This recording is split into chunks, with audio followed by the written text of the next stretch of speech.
آپ دعا کریں کہ میرا مسئلہ بھی حل ہو جائے۔ پتہ نہیں کیوں آج میرا دل بہت پریشان ہے۔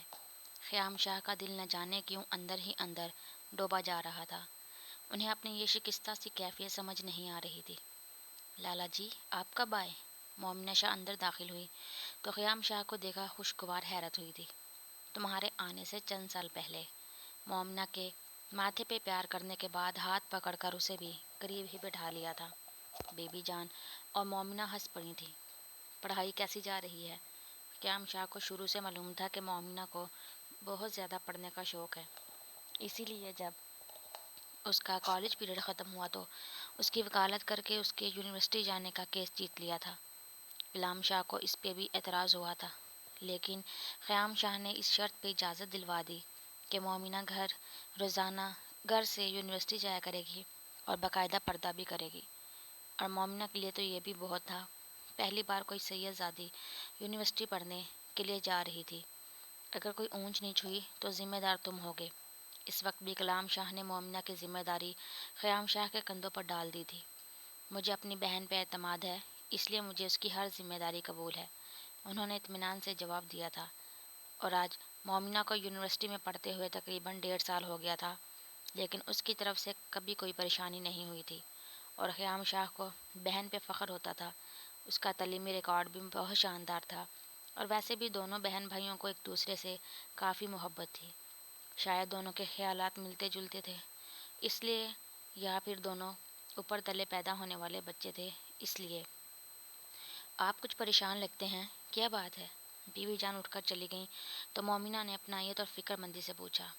بس تم میرے لیے دعا کرو کہ جس کام کا ذمہ اٹھایا ہے اسے نبھا سکوں اور میرا دل مطمئن رہے۔ خیام شاہ آج کل بیٹھے بیٹھے سوچوں میں گم ہو جاتے تھے۔ آخر ایسی کیا بات ہے جس نے آپ کو اتنا پریشان کر رکھا ہے؟ ارے پگلی، تم کیوں ہلکان ہو رہی ہو؟ ایسی کوئی بات نہیں ہے۔ ویسے ایک بات بتاؤ، تمہاری بارات نہ بلوا لیں، تھوڑی رونق لگ جائے گی۔ اور ویسے بھی احمد شاہ نے روزانہ فون کر کر کے میرا دماغ خالی کر رکھا ہے۔ اچانک موڈ میں شرارت بھرتے ہوئے مومنہ کو چھیڑنے لگے۔ احمد شاہ مومنہ کے منگیتر اور خالہ زاد کزن تھے۔ خیام شاہ سے کافی انڈرسٹینڈنگ اور دوستی بھی تھی۔ مومنہ اپنے بھائی کے منہ سے ایسی بات سن کر شرم سے چہرہ جھکا گئی تھی۔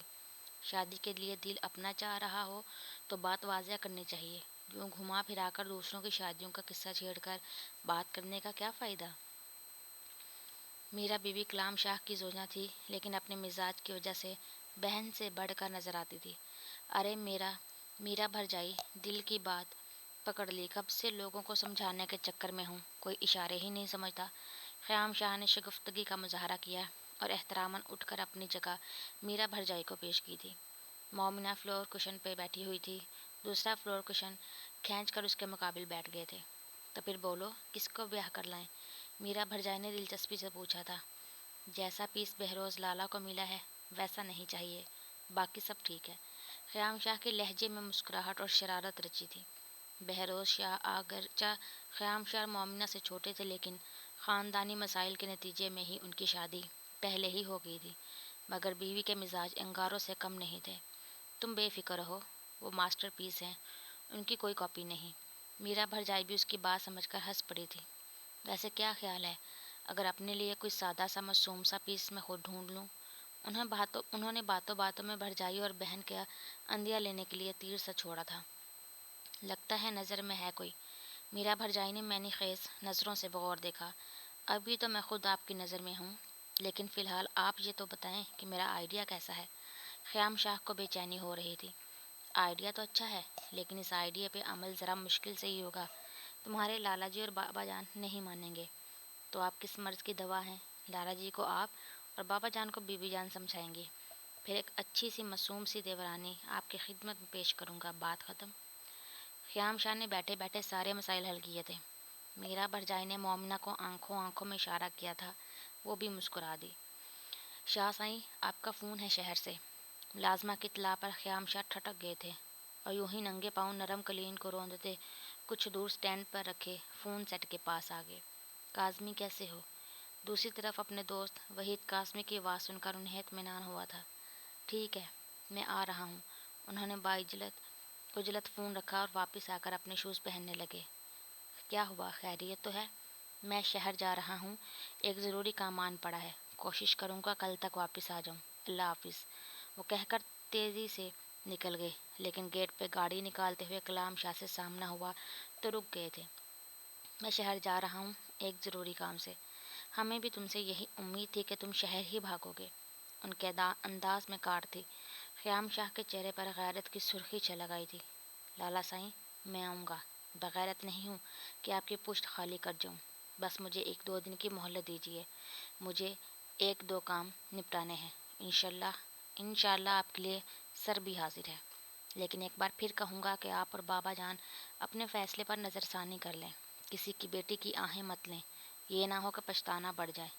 وہ کہہ کر چلے گئے تھے، اور کلام شاہ نے جو مستقبل کے پیر سائیں تھے، انتہائی نخوت اور غصے سے سر جھٹکا دیا تھا، جیسے ان کی بات سنی ہی نہ ہو۔ بچھڑا کچھ اس ادا سے کہ رت ہی بدل گئی، ایک شخص سارے شہر کو ویران کر گیا۔ خیام شاہ کا قتل حویلی میں کوہرام مچا گیا تھا، جہاں پورے علاقے میں دکھ اور افسوس کی چادر تنی تھی، وہیں سردار صابر شاہ اور کلام شاہ سکتے کی لپیٹ میں بیٹھے تھے۔ بی بی جان تقریباً پاگل ہو چکی تھی، اور مومنہ خیام شاہ کے قتل کی خبر سننے کے بعد سے ہوش و خرد سے بیگانہ ہو چکی تھی۔ اسلام آباد ہاسپٹل کے ICU میں بے ہوشی کے عالم میں بھی اس کے منہ سے وقفے وقفے سے صرف ایک ہی لفظ سننے کو ملتا تھا، میرے لالا جی، اور اس کے بعد اس کی پکار دم توڑ جاتی تھی، اور باہر کوریڈور میں بیٹھے فیروز شاہ اپنے بھائی کی جواں مرگ پہ بیٹھے بیٹھے ماتم کرنے لگتے تھے، اپنا سر پیٹ ڈالتے اور کبھی تو بلند آواز سے رو پڑتے تھے۔ یہی حال بہروز شاہ کا بھی تھا، لیکن سب سے ابتر حال تو کلام شاہ کا تھا، جن کی پشت خالی نہ کرنے کے لیے وہ سچ مچ 2 روز بعد فوراً ہی چلے آئے تھے۔ جب مخالف پارٹی کے ساتھ دوبارہ جرگہ بیٹھا تو خیام شاہ کے پہلو میں کھڑے تھے۔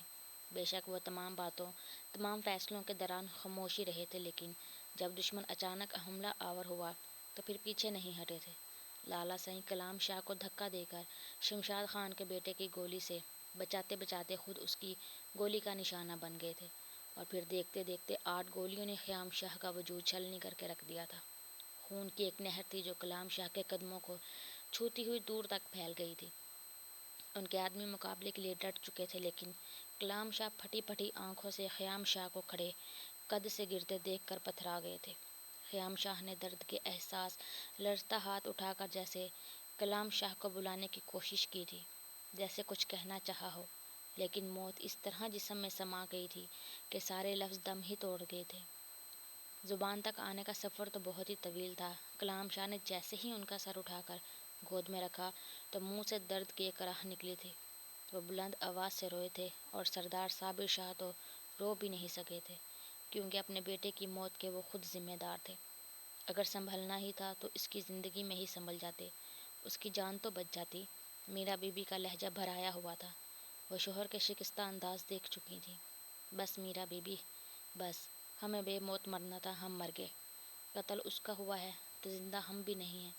اپنا کلیجہ دفن کیا ہے ہم نے، جتنا اس سے چڑھتے تھے اتنا پیار بھی کرتے تھے۔ آپ کے پیار نے تو اس کی جان لے لی شاہ جی۔ کیسا پیار تھا؟ میرا بی بی کے آنسو تواتر سے بہہ رہے تھے۔ خیام شاہ کی موت کو 5 ماہ ہو گئے تھے، لیکن یوں لگتا تھا جیسے ابھی ابھی حویلی میں کسی کی موت ہوئی ہو۔ کبھی بی بی جان بین کرنے لگتی تھی تو کبھی مومنہ کی ہچکیاں بن جاتی تھی، کبھی بابا جان پاگلوں کی طرح اندر باہر چکر لگاتے تھے، تو کبھی میرا بی بی سسک اٹھتی تھی، اور انہی سسکیوں میں ایک روز خون کی تیز گھنٹی درار ڈالتی حویلی کے در و دیوار کو ہلا کے رکھ گئی تھی۔ بی بی جی، کسی عورت کا فون ہے۔ ملازمہ کا کارلیس میرا بی بی کو تھما گئی تھی، اور انہوں نے آنسوؤں کو پونچھ کر سلام کیا تھا۔ مجھے میرا بھرجائی سے بات کرنی ہے۔ آواز درد میں ڈوبی ہوئی اور لہجہ احترام اور اپنائیت لیے ہوا تھا۔ میرا بی بی کو حیرت ہوئی، یہ اجنبی سی آواز کس کی ہو سکتی ہے؟ ہیلو، دوسری طرف سے دوبارہ پکارا گیا تھا۔ جی جی، میں سن رہی ہوں، میں ہی میرا بھرجائی ہوں، لیکن آپ کون ہیں؟ وہ چونک کر متوجہ ہوئی تھی۔ میں خیام شاہ کی بیوی ہوں، اور اس وقت ہاسپٹل میں ہوں، پلیز مجھے آپ کی ضرورت ہے، میں تنہا ہوں، میرا بچہ۔ بات کرتے کرتے دوسری طرف کی آواز رند گئی تھی، لیکن ادھر میرا بی بی کا دماغ گھوم کے رہ گیا تھا۔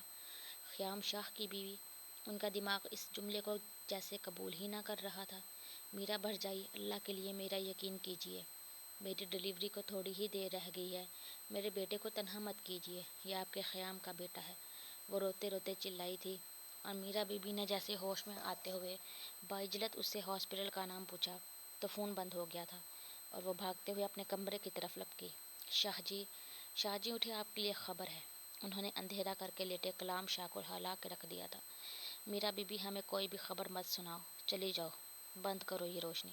ورنہ نہ جانے کس قرب سے گزر رہے تھے کہ میرا بی بی کی تیز آواز پہ بپھر کے، شاہ جی، شہر سے ایک لڑکی کا فون تھا، وہ خیام کی بیوی ہے۔ نینا بی بی نے ان کے سر پر حیرتوں کے پہاڑ توڑ دیے تھے۔